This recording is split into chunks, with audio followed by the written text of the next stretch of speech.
2024-25 के बजट में सोने के गहनों की खरीद फरोख्त पर सरकार ने लगाया टैक्स, तो विरोध में देहरादून के सामाजिक कार्यकर्ता ने भी पेश कर दिया पूंजीपतियों के नाम बजट। आखिर क्या है इस बजट में? सोने के आभूषणों पर क्या इनकी मांग से आप सहमत हैं? अगर हाँ तो कमेंट बॉक्स में अपनी राय जरूर दें। अगर आप सहमत नहीं हैं तो भी अपनी राय कमेंट बॉक्स में लिखें, क्योंकि आपकी राय ही आगे की दशा और दिशा तय करेगी। तो आइए जानते हैं आखिर वित्त मंत्री निर्मला सीतारमण के बजट के विरोध में इस बजट का मजनून क्या है। देश की वित्त मंत्री निर्मला सीतारमण ने 2024-25 के बजट में सोने के गहनों पर खरीद फरोख्त को लेकर टैक्स का जो प्रावधान रखा है, उसमें देश की आम जनता को किसी मुसीबत के समय अपने गहने बेचने पर भारी भरकम टैक्स अदा करना होगा, जिसे खरीदे गए दामों से कहीं कम दामों पर उसे बेचना पड़ेगा, जो कि आम जनता के लिए काफ़ी नुकसान का सौदा होगा। जबकि जमाखोरों और अधिक मात्रा में सोना खरीदने और बेचने वाले फायदे में रहेंगे। ऐसे में बजट के विरोध में देहरादून के सामाजिक कार्यकर्ता संजय कन्नौजिया ने भी देश के पूंजीपतियों के नाम एक बजट पेश किया है। संजय कन्नौजिया ने मांग की है कि सोने के गहनों की खरीद फरोख्त पर लगने वाले टैक्स को खत्म कर उसे टैक्स मुक्त किया जाना चाहिए।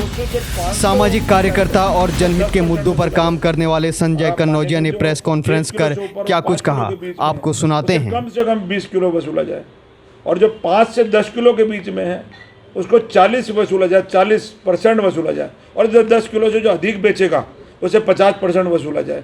क्योंकि आज की डेट में आप देख रहे हैं सरकार जान चुकी है कि हम लोगों के पास कुछ बचा तो है नहीं। हमारी माँ बहनों के छोटे छोटे से टॉप्स होंगे, मंगलसूत्र होंगे, अंगूठियाँ होंगी। अब उन्होंने कहा इन पर से कैसे टैक्स वसूला जाए, ये 12.5% जिन्होंने थोप दिया है। क्योंकि हकीकत में जिनके पास 10 किलो सोना है वो लोग शायद बेचने नहीं जाएंगे, और जिनके पास मंगलसूत्र आप मानेंगे 12.5% से 20% तो कहने होंगे 35 से 40% हो जाएगा जाकर के। 80,000 का गोल्ड सुनार 1 लाख रुपए का पहले ही बेचता है, जब बेचने जाओ तो 70 का बिकेगा, और 12.5 से 20% दे देंगे तो 45 से 50% बन जाएगा। संजय कन्नौजिया का कहना है कि 2024-25 के बजट में माननीय वित्त मंत्री द्वारा सोने के ऊपर सोना बेचने पर 12.5% का कर वसूला जाएगा, जो कि 140 करोड़ जनता के हित में नहीं है और न ही न्याय संगत है। इसके विपरीत जनता के सहयोग से जनता के हित में एक बजट का प्रारूप तैयार किया गया है, जो कि निम्न प्रकार है। यदि कोई भी आम नागरिक अपने घरेलू आभूषण विक्रय करे तो उसे टैक्स मुक्त रखा जाए। यदि कोई व्यक्ति 100 ग्राम सोना बेचे तो उस पर 3% चार्ज किया जाए। जो व्यक्ति 200 ग्राम से 500 ग्राम तक सोना बेचना चाहे तो उस पर 5% टैक्स लगाया जाए। 500 ग्राम से 1000 ग्राम तक सोना बेचने पर 10% का टैक्स लगाया जाए। 1001 ग्राम से 5000 ग्राम तक 20%, 5001 ग्राम से 10,000 ग्राम तक 35%, और 1001 ग्राम से ऊपर कितना भी ज़्यादा सोना बेचने पर उस पर 50% की दर से टैक्स लगाए जाने की मांग रखी है। इस पूरे प्रारूप की कॉपी 3 अगस्त को डाक द्वारा दिल्ली भेज दी गई है, जिसमें राष्ट्रपति, प्रधानमंत्री, वित्त मंत्री, रक्षा मंत्री, गृह मंत्री, लोकसभा अध्यक्ष, राज्यसभा अध्यक्ष, नेता प्रतिपक्ष राहुल गांधी को ये पत्र भेजा गया है और उनसे इस विषय पर जल्द से जल्द निर्णय लेने को कहा गया है। इस बारे में जब जर्नलिस्ट इंडिया ने उनसे बात की तो उन्होंने कई आरोप लगाए। मेरे साथ मौजूद हैं संजय कन्नौजिया जी, देहरादून से सामाजिक कार्यकर्ता हैं। इन्होंने वो बजट पेश किया है। आखिर उस बजट का मजनून क्या है? क्यों एक सामाजिक कार्यकर्ता को पूंजीपतियों के नाम बजट पेश करना पड़ा, ये वही खुद बताएंगे। सर, आपने जो बजट पेश किया है उसका मोटिव क्या है? मोटिव कुछ नहीं है, मेरा तो साफ साफ मानना था कि वो लोग ना कोई चीज़ बोलते हम लोग मान लेते हैं लेकिन अपनी बात नहीं रखते। तो मैंने एक पत्र के माध्यम से सीतारमण जी से कहा है, गोल्ड के मामले में जो 12.5 से 20% टैक्स वसूलने का जो उन्होंने बताया कि लिया जाएगा, मैंने उनसे निवेदन करा इसमें पुनः विचार किया जाए, बहुत ज़्यादा है ये।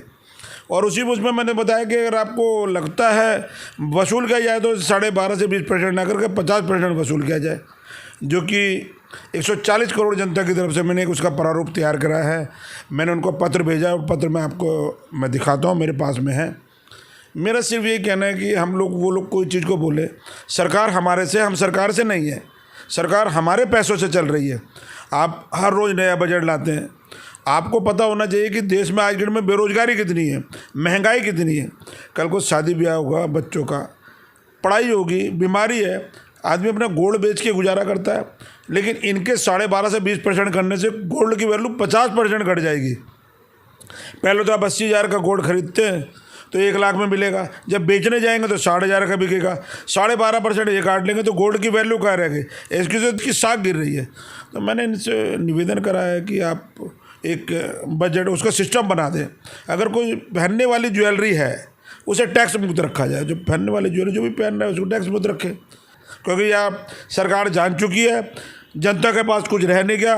मकान और छोटा मोटा गोल्ड होगा, अब उसकी नज़र उस पर है। सरकार को अपना जो है बजट जो उन्होंने गोल्ड के लिए पेश किया है इसको बदलना पड़ेगा। प्रॉपर्टी वाले मामले में भी यही था, लेकिन सरकार की नीति गलत है। सरकार गरीब को ध्यान में रखते हुए नहीं कर रही है। तो मतलब आपका कहने का मतलब है कि जो ज्वेलरी पहनी जाती है उसको अगर कोई बाज़ार में बेचने जाता है तो उस पर जो टैक्स लगता है उसको मतलब टैक्स मुक्त रखा जाए। टैक्स मुक्त रख। आप मानेंगे पहन कौन रहा? 1 तोला 2 तोला मंगलसूत्र, अंगूठी, कंगन, आप समझ जा रहे हैं। 80,000 रुपये का जो गोल्ड होगा सुनार के पास, मैल वो खोट काट के वो 1 लाख का है। जब वो बेचने जाएगा तो 60,000 का है।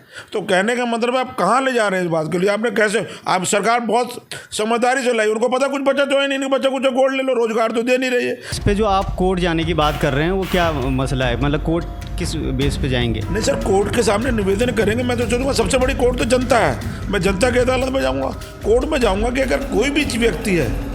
संजय कन्नौजिया ने कहा है कि अगर सरकार इस पर कोई संज्ञान नहीं लेती है तो उन्हें मजबूरन कोर्ट का दरवाज़ा खटखटाना पड़ेगा, जिससे कि इस मुद्दे पर जनता को न्याय दिलाया जा सके। अगर संजय कन्नौजिया की मांग आपको जायज़ लगती है तो कमेंट बॉक्स में अपनी राय जरूर दें। अपनी बात को रखना मैं जानता हूँ, मैं रख रहा हूँ। लोग नहीं बोल पा रहे हैं।